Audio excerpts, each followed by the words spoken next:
Saludos estudiantes y profesores de noveno grado. Bienvenidos una vez más a estos encuentros con la historia nacional. Bueno, ustedes recordarán que ya comenzaron en sus escuelas con los profesores el estudio de la unidad número 2, correspondiente al desarrollo en Cuba de las guerras de independencia. Y comenzamos precisamente por la Guerra de los 10 años, esa que iniciara en 1868. Y estoy convencido que con sus profesores pues caracterizaron un poco la situación de Cuba para 1868, que propició además que se iniciara ese proceso independentista.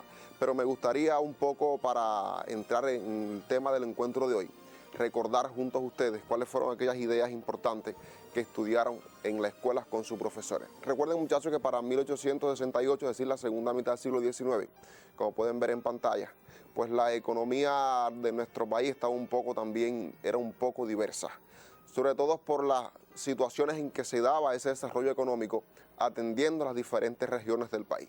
Recuerden además también que Cuba se encontraba dividida en 3 regiones a partir de aquella división administrativa de principios de la década del 20 del siglo XIX y que establecía Oriente, Centro y Occidente. Y que precisamente, muchachos, esa diversidad que existía también en la economía nacional pues estaba dado a partir de que para la zona occidental generalmente la economía dependía de esas plantaciones azucareras donde empleaban la mano de obra esclava, y también existía algunos que otros ingenios, sobre todo en Matanzas y Occidente y en La Habana.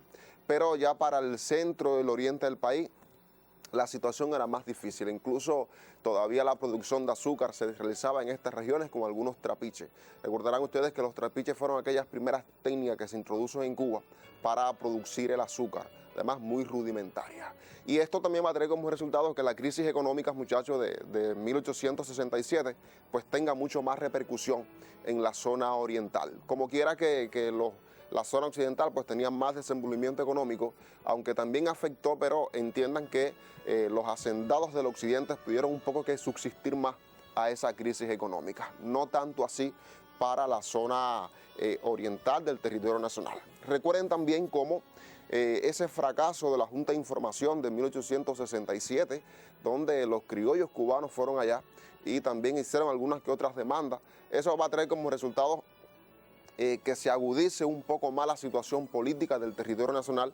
Como ustedes están viendo en pantalla, pues también se viene a Cuba un nuevo gobernador, Francisco Lersundi, que conversamos sobre él en encuentros anteriores, y va un poco que a arreciar más esa persecución política, y fíjense que va a prohibir las reuniones políticas, como nosotros estuvimos conversando en un encuentro anterior, y también restauró las comisiones militares y el cuerpo de voluntarios. Eso es importante porque este concepto vamos a comenzar a verlo a partir de estos encuentros, muchachos, la fuerza que van a tener, además el rol que van a desempeñar para un poco infundir el temor, el pánico, el miedo en la sociedad cubana, ese cuerpo de voluntarios, que muchos de ellos pues también venían de esas tendencias reformistas que fueron sorprendidos cuando inició este proceso de independencia en Cuba el 10 de octubre de 1868, y otros pues van a ser españoles que ya estaban radicados en Cuba y sobre todo con un bajo nivel cultural, y que más bien los que tenían como propósito, muchachos, era precisamente infundir en la sociedad el miedo y el temor.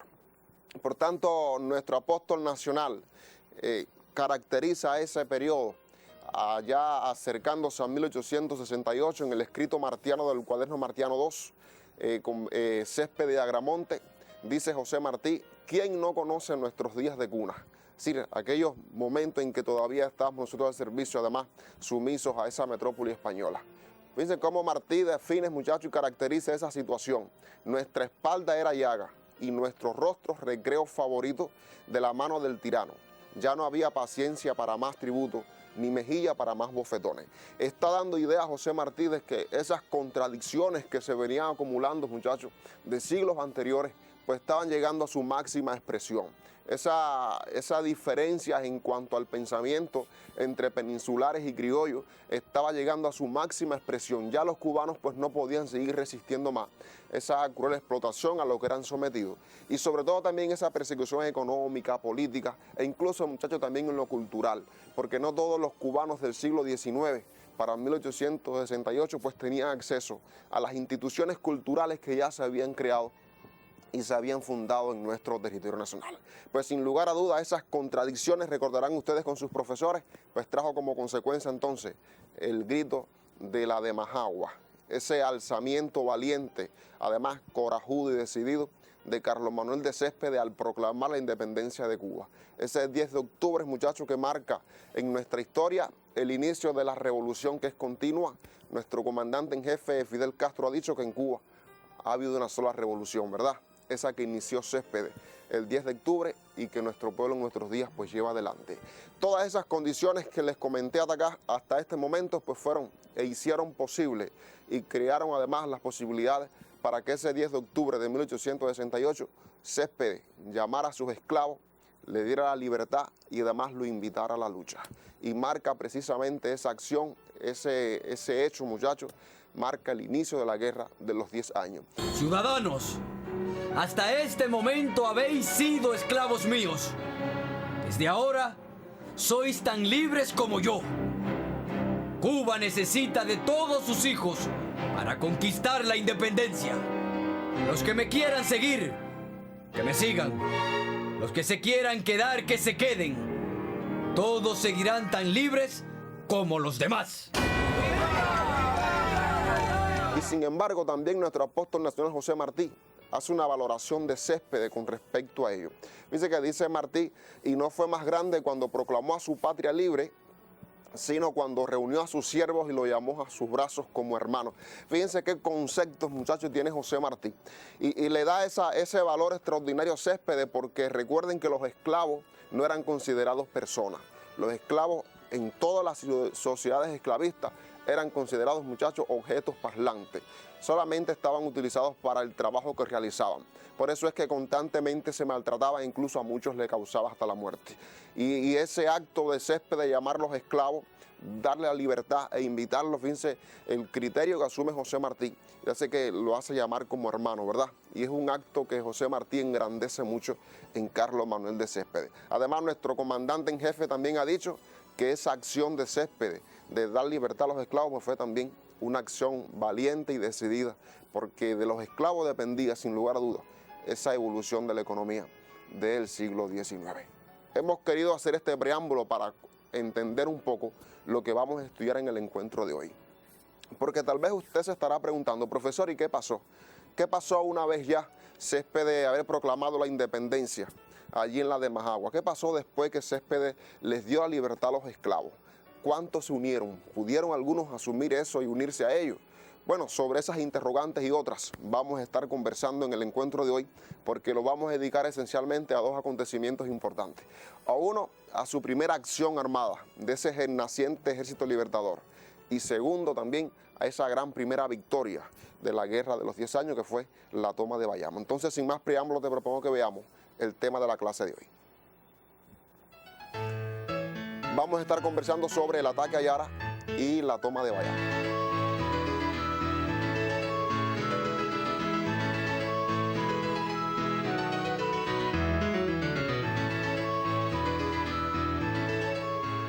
Como siempre, muchachos, insistimos también en las páginas del libro donde usted puede encontrar este contenido que vamos a estar trabajando en el encuentro de hoy. Fíjense en las páginas 71 a las 74. Siempre hago el llamado para que en este momento pues usted tenga encima de su mesa el libro de texto por el cual vas a seguir estas instrucciones que vamos a estar dando desde acá. Bueno, tal vez usted se estará preguntando ahora, profe, ¿y quiénes formaron ese ejército libertador? Esa tropa que armó Céspedes allí en la de Majagua, ¿quiénes las integraron?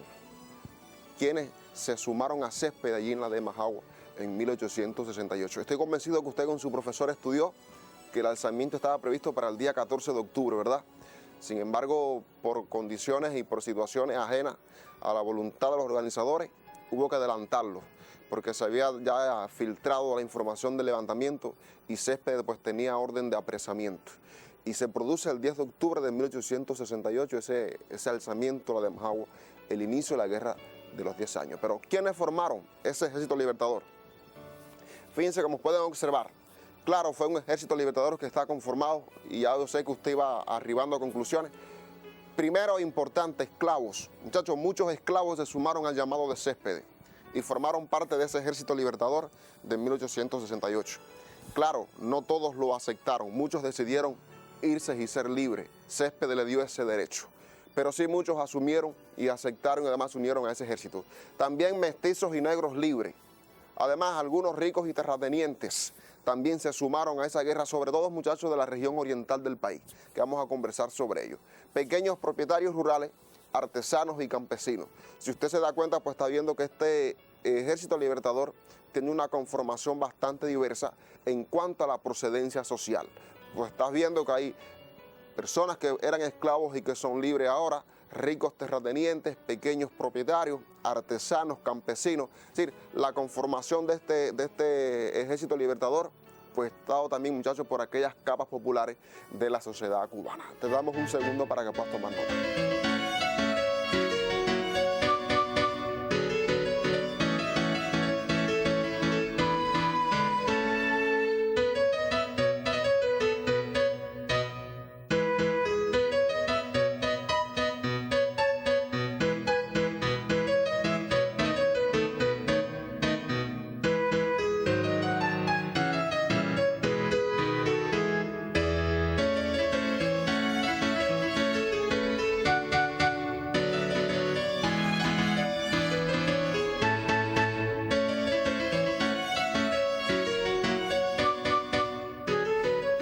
Los españoles comenzaron a llamar a esos que comenzaron esa guerra de independencia mambises.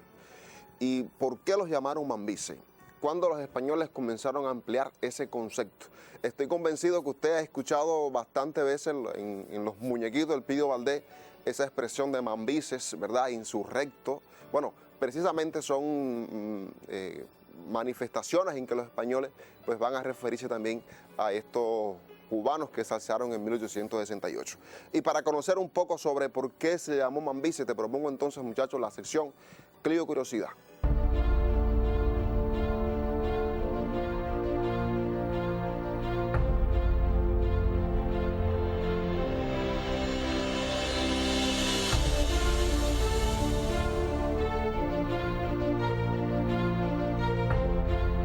Los miembros del Ejército Libertador Cubano eran conocidos como mambises.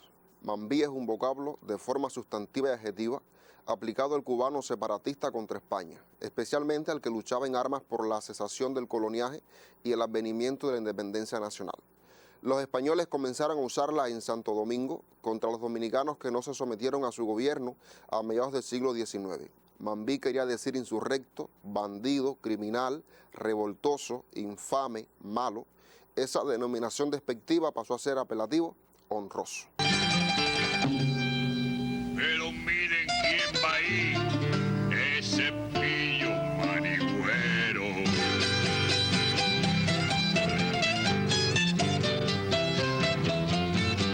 Pero miren quién va ahí, ese pillo manigüero que esconde tras el sombrero su cara de yo no fui.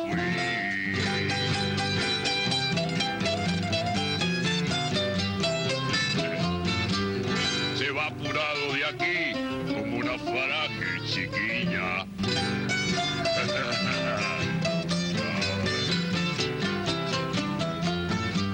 Con frío en la rabadilla, sin aire fiero ni saña, porque los guardias de España le hacen temblar la rodilla. No me tiembla la rodilla, como no tiembla mi gente. No me tiembla la rodilla, como no tiembla mi gente. Que no hay gente más valiente que mi gente en esta villa.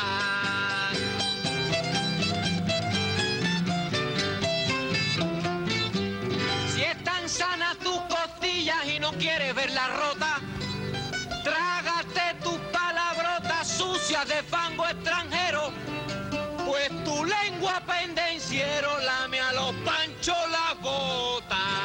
Por ser así te calla, hijo de aura y de mono, que cuando me envalentono mi revólver nunca falla.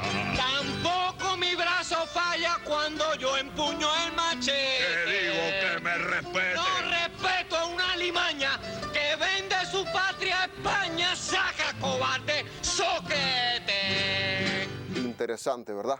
Fíjense todo lo que significaba para España el concepto mambí. Sin embargo, para los cubanos, pues comenzó a ser un concepto honroso porque lo hacían defendiendo, muchachos, una ideología, defendiendo un pensamiento, defendiendo una causa justa. Y precisamente así fue como se le comenzó a denominar a esos que se alzaron en armas contra los españoles, mambí.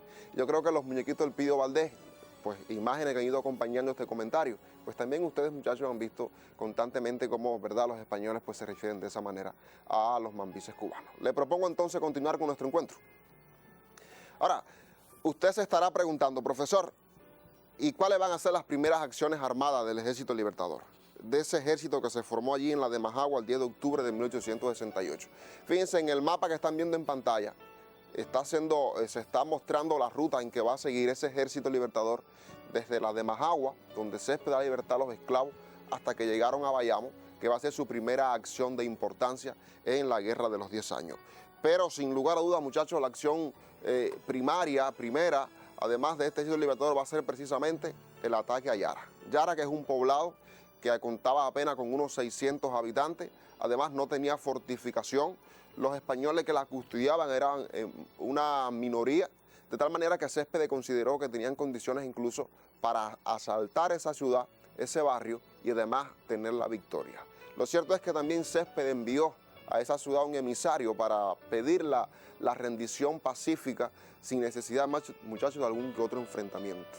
Pero la sorpresa es que cuando van entrando a Yara, pues los españoles habían también preparado una emboscada. Fíjense ustedes cómo ese plan sorpresa va a fracasar, porque los españoles supieron de que había esa acción que se iba a realizar y ese plan sorpresa fracasó.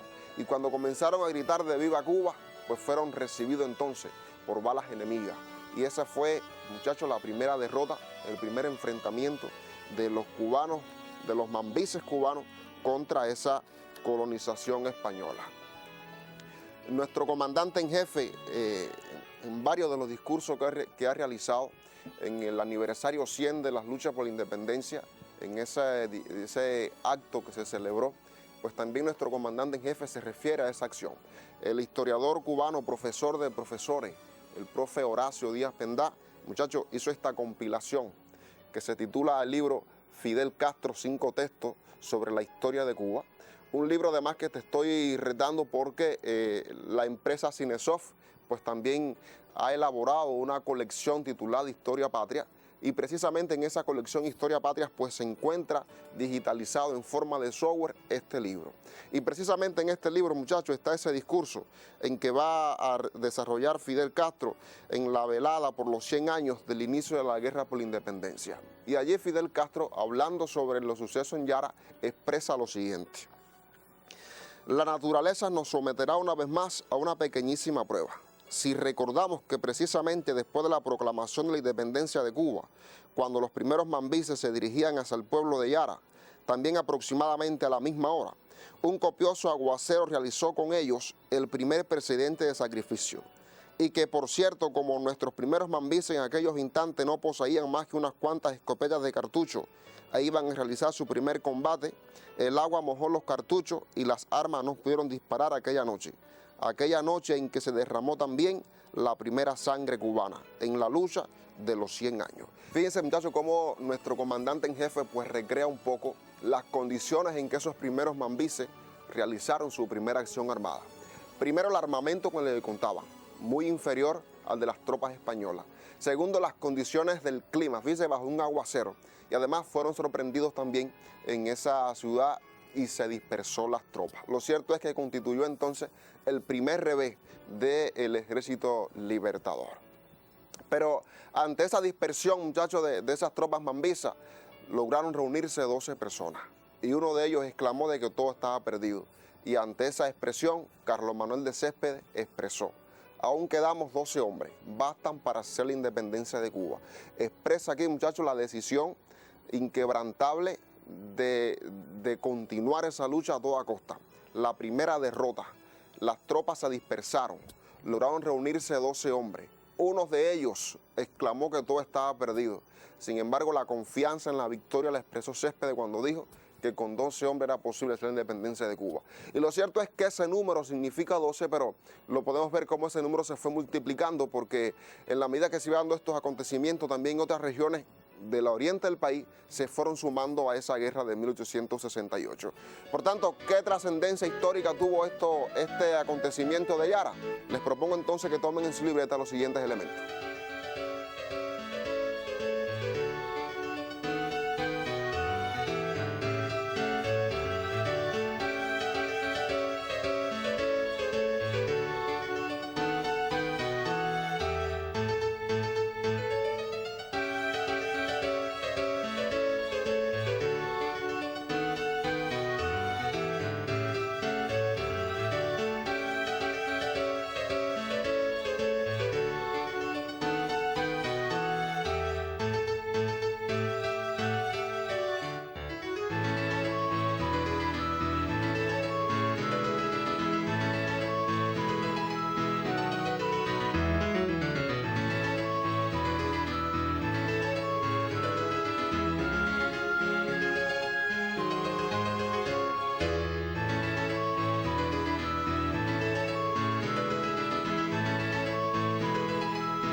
Les propongo entonces, muchachos, que ubiquen allí en su libreta, en la línea del tiempo, este acontecimiento, porque esto le va a permitir también tener un orden lógico y cronológico de los hechos que se van a dar durante toda la guerra de los 10 años. Fíjense cómo un poquito más por encima de la mitad del siglo, recuerden que estamos hablando de 1868, segunda mitad del siglo XIX, y allí pues van a ubicar el 11 de octubre de 1868, primera acción armada del Ejército Libertador, ataque a Yara.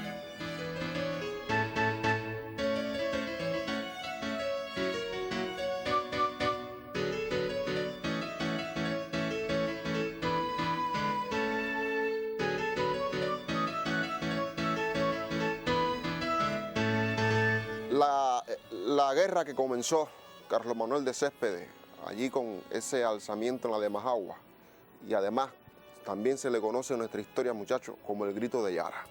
Cuando nosotros escuchamos decir, que además con bastante frecuencia se dice el grito de Yara, pues nos estamos refiriendo también a esa guerra de los 10 años.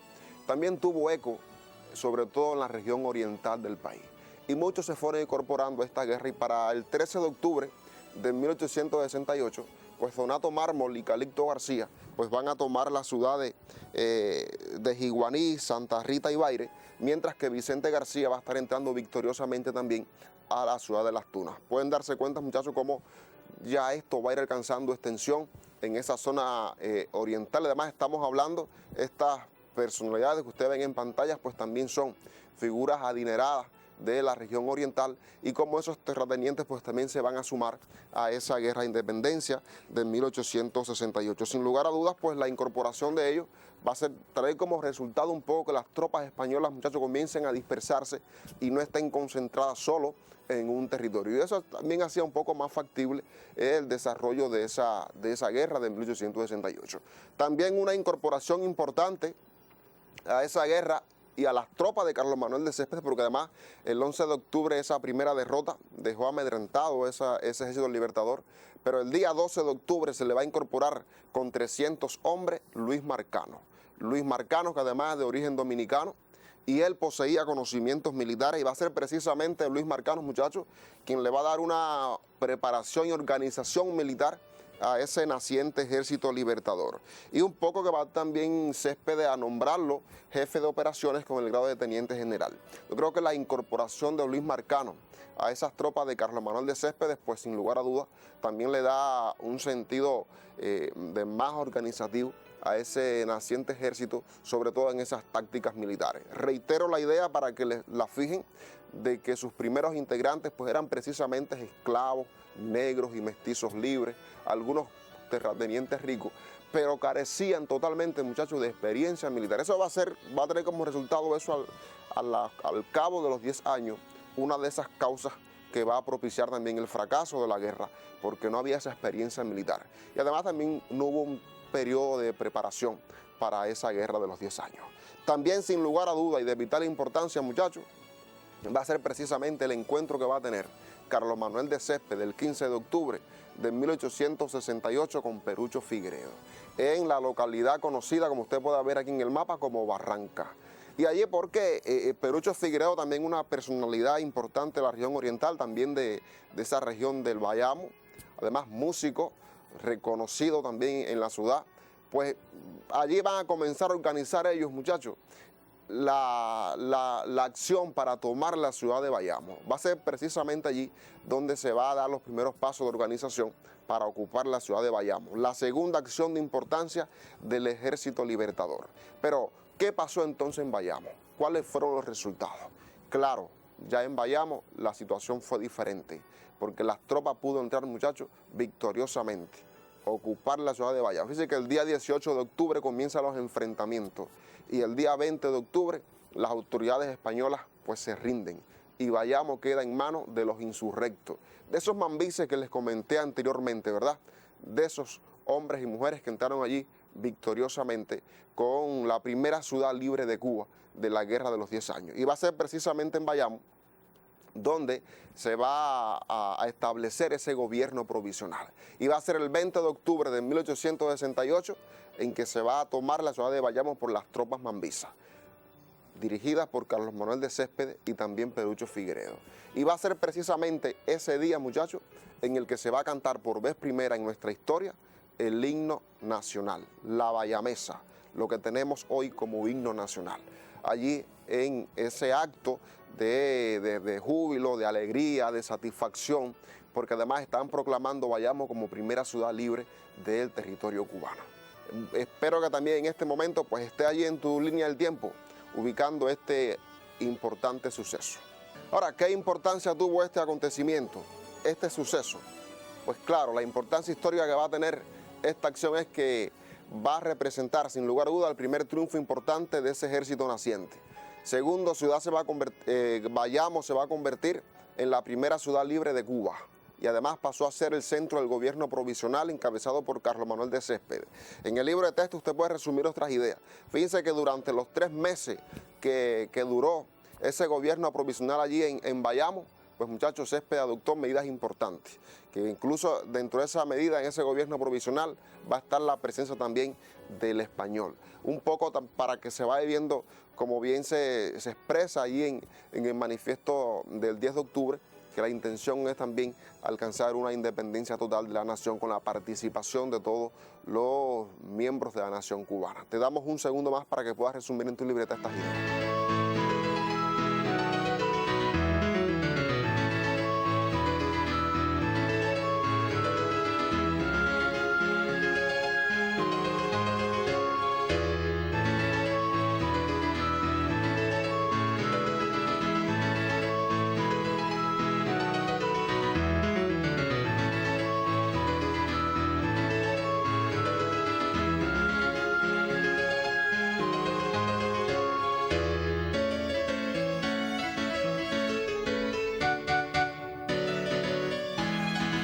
Algo trascendental también ocurrió el 20 de octubre de 1868. Y como les comenté anteriormente, muchachos, se va a entonar por vez primera nuestro himno nacional, la bayamesa, como se le conoce además su nombre original. Y para conocer un poco sobre los orígenes de nuestro himno nacional, cómo se confeccionó, por qué además se solicita la confección de ese himno, te propongo entonces que observemos el siguiente material. Ahora te toca a ti, que eres músico, componer nuestra marsellesa.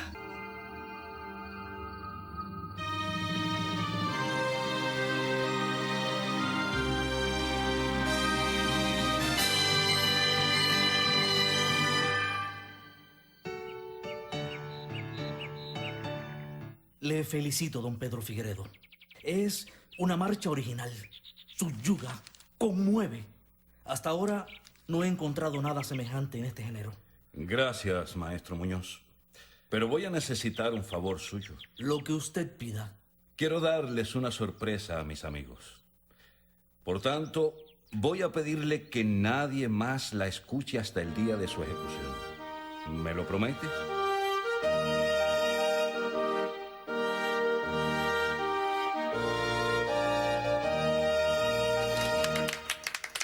Tiene mucha fuerza.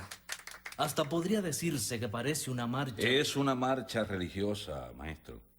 Incluso he hablado con el padre Batista para tocarla en la iglesia mayor durante la procesión del Corpus Christi. Pero, don Pedro, el gobernador va a estar presente. ¿Y cuál sería el problema? Verán, es una marcha muy vehemente. Si el gobernador me pregunta... Si el gobernador le dice algo, contéstele que me pregunte a mí. ¿Cuento con su orquesta?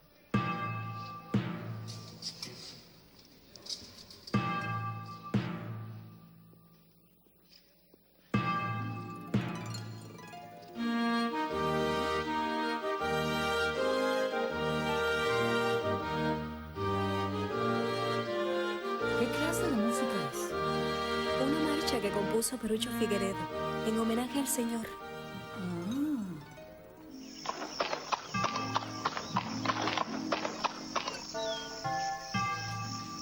El señor gobernador desea que usted comparezca ante su presencia.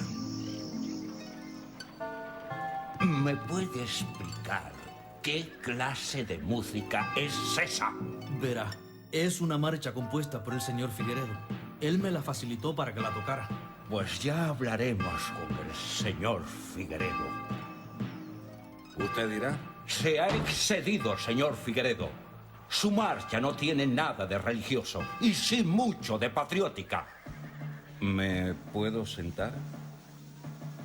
Puede que para sus oídos mi marcha tenga muy poco de religiosa, pero usted, con todo respeto, tampoco tiene mucho de músico. ¿O me equivoco? En efecto, no tengo nada de músico. Eso temía. Entonces, señor gobernador... Entonces puede retirarse. Por ahora, pero hágalo con la seguridad de que aunque no tengo un pelo de músico, tampoco lo tengo de tonto. No me cabe la menor duda.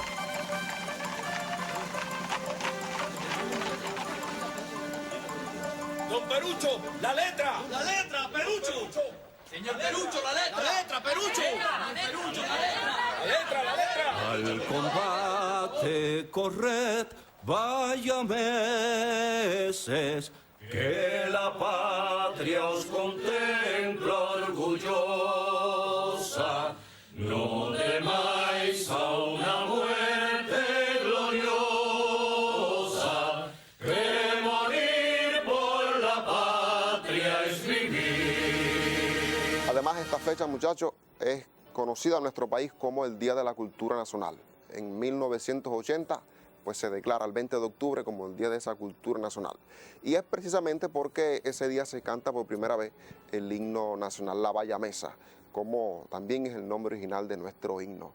Ahora, recuerden que Bayamo se había convertido en esa ciudad libre del territorio nacional y que además se había convertido en ese centro político de la Revolución Cubana, como ustedes pueden ver en pantalla. Pero los españoles se quedaron acaso tranquilos.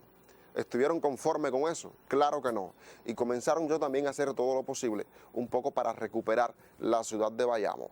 Y con respecto a ello, le propongo entonces que observemos la siguiente lámina. Fíjense que en los márgenes del río Saladillo se va a dar un enfrentamiento interesante entre Donato Mármol, Mambís nuestro, y el conde de Balmaceda, que tenía como propósito Balmaceda pues llegar a la ciudad de Bayamo, ocupar la ciudad de Bayamo. Claro, ese enfrentamiento, muchachos, fue muy desigual y va a traer como resultado también que las tropas de Donato Mármol pues sean derrotadas y también como resultado de eso la dispersión de las tropas. Pues lo que eso va a hacer posible que la tropa de Conde de Balmaceda pues avance sin mucha resistencia a partir de allí hacia la ciudad de Bayamo. Pero ante esta situación y ante el conocerse la derrota de Donato Mármol, pues ¿qué sucedió entonces? Bayameses, ante la desgracia que palpamos y los horrores que se avecinan, solo hay una resolución. ¡Prendámosle fuego al pueblo! Sí, prendámosle fuego al pueblo. Sí. Que las cenizas de nuestros hogares le digan al mundo de nuestra firme decisión de liberarnos de la tiranía de España. Que arda la ciudad antes de someterla de nuevo al yugo del tirano. Sí, que arda la ciudad. Y la ciudad de Bayamo ardió en fuego, ardió en llama.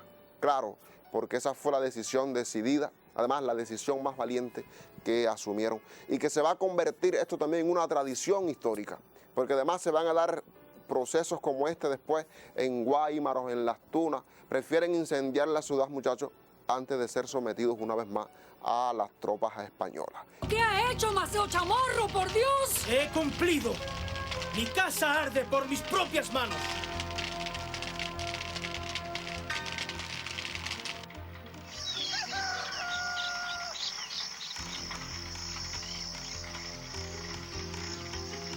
Fernando, Fernando. Pobre Bayamo. ¡Viva la ciudad invicta! ¡Viva la ciudad invicta! ¡Viva la ciudad invicta! ¡Viva la ciudad invicta! ¡Viva la ciudad invicta! Te propongo ahora otra sesión de nuestra clase, la sección Conectando.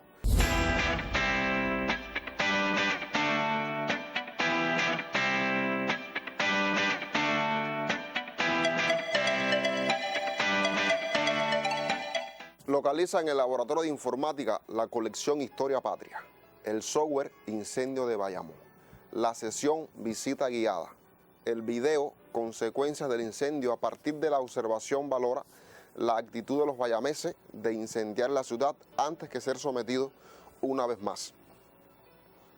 Esta actividad, muchachos, la van a hacer ustedes como parte de ese proyecto educativo de grupo y de esas actividades complementarias que pueden hacer, incluso en las condiciones actuales, en el laboratorio de informática de su escuela.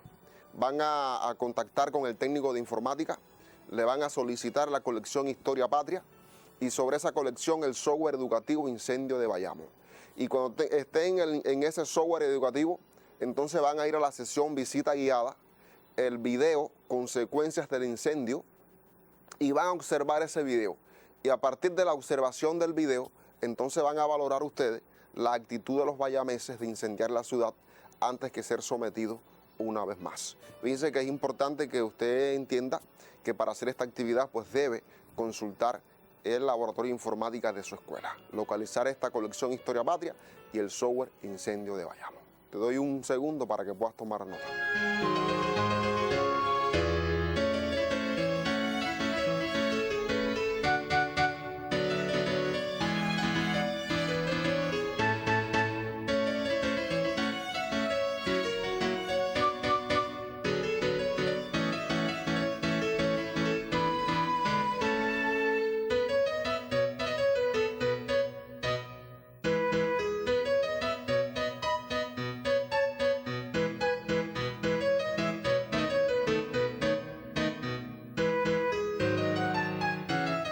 Bueno, yo espero que el encuentro de hoy le haya sido atractivo, porque ya nos adentramos en esos procesos que se va a dar en Cuba y ya de manera armada, muchachos, en contra de esa dominación colonial que duró siglos. Recuerden que los españoles tenían a Cuba como su joyita dorada, la última colonia de España que comenzó ese proceso de independencia, muchachos. Ya para 1868 muchas colonias españolas habían incluso proclamado su independencia. Por tanto, quien quedaba era solamente Cuba y, como ellos mismos nos llamaban, la joyita dorada. De tal manera que este es un proceso que va a comenzar y que no va a parar hasta lograr la independencia total en 1959. Así que espero que haya sido atractivo ir adentrándonos en este proceso de nuestra historia, que es la Guerra de los 10 años. Por hoy te propongo entonces el estudio individual para el encuentro de hoy. Ante la actitud derrotista de un integrante de la tropa, Céspedes manifestó: aún quedamos 12 hombres, bastan para hacer la independencia de Cuba. Inciso A: ¿qué impresión te causa la actitud asumida por Céspedes? Y el inciso B: imagina que eres un integrante de la tropa que tuvo su primer enfrentamiento y derrota en Yara. ¿Qué actitud hubieses asumido y por qué?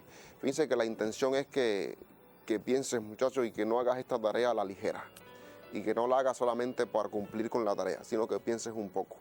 Porque vas a asumir una posición. Primero, sobre la actitud que asumió Céspedes ante esa actitud derrotista de uno de los miembros de su tropa. Y segundo, ¿qué harías tú si hubieses estado en ese escenario? si hubieses estado en ese momento, en esa circunstancia. Así que es una tarea para que pienses, para que reflexiones y para que después pues, puedas también compartir con tus profesores y compañeros.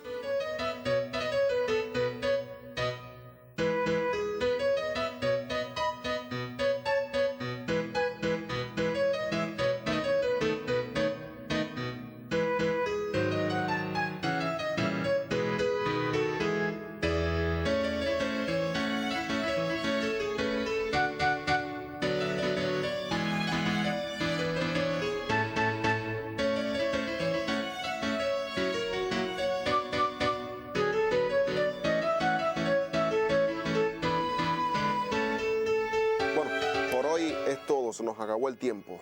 Con la invitación de volvernos a encontrar para seguir conversando sobre la historia nacional, me estoy despidiendo por ahora. Te deseo éxito en esta tarea. Hasta entonces, muchas gracias.